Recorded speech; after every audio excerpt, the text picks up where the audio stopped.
we're at the end of week 15. We're currently out on our long run of the week, which is a 14k.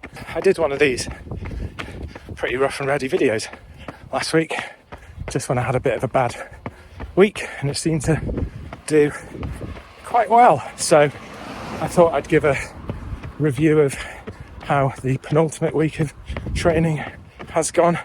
So we're in our fourth run of the week, and the good news is this week we have managed to successfully do all our runs so far.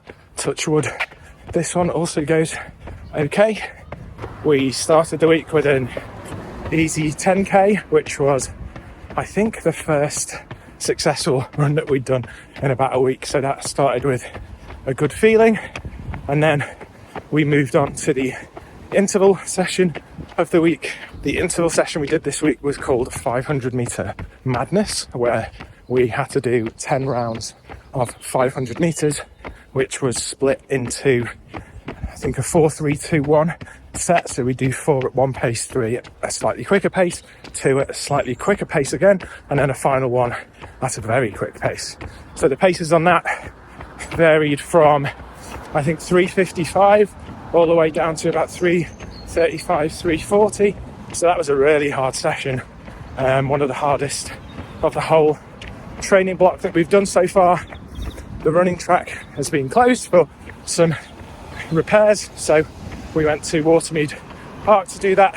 We just ran around what's called King Lear's Lake, but that was a real tough session, but it was a really good motivator because we managed to kind of get through it and also managed to hit the paces for that, which was very good. We are really new to those faster paces. Before this training block, I don't think we'd even really seen below 4 minutes per kilometre, and we've been seeing it quite regularly in this plan. So get to the end of those sessions and we are absolutely knackered.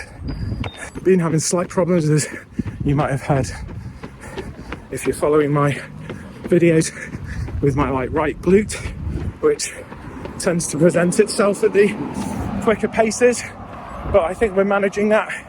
We are going to try and get in and see a sports masseuse early part of this week.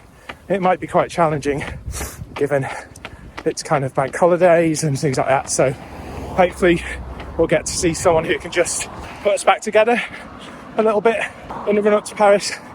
So third run of the week we did yesterday as part of Parkrun, which was our tempo session of the week, called 3-2-1 tempo.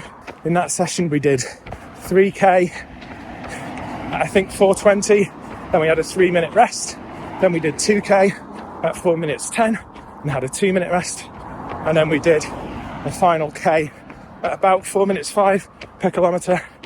So we had about 3k warm up on that as well. So we did our usual precise timing, so we would get to Parkrun in perfect time to make that set work for us, so we would be finishing the tempo session as Parkrun finished, and it worked out pretty well. Maybe we just finished the tempo session 50 to 100 metres before the end of Parkrun, but that was absolutely fine. So that's brought us to where we are now, the long run of the week, which, as I've said earlier, is 14k with 3k kind of sandwiched towards the tail end at marathon pace. So we're just trying to get that done, and then this time next week we should be deep into the Paris Marathon. So we've got about 2 sessions next week before Paris. We've got a kind of tempo interval session, quite short, but where we're just getting our legs used to running at marathon pace, and then we've also got an easy run, and then we jump on the Eurostar with my friend John, who is also running Paris, and then we go and run Paris. So yeah, if you like these kinds of videos, let me know. I normally do things that are a little bit more kind of planned and with a bit more kind of B-roll and things, but I don't know if it was the thumbnail that I did or what last week, but the rough and ready video I did about my bad week did really, really well. Certainly one of my most watched videos of the marathon training block, and my easiest one to make. So let me know if you like these kinds of weekly updates, and maybe I'll do more with them. So thanks for watching. If you like the video, give it a like, subscribe to the channel, and we may see you before Paris, but if not, we will see you in Paris. See ya.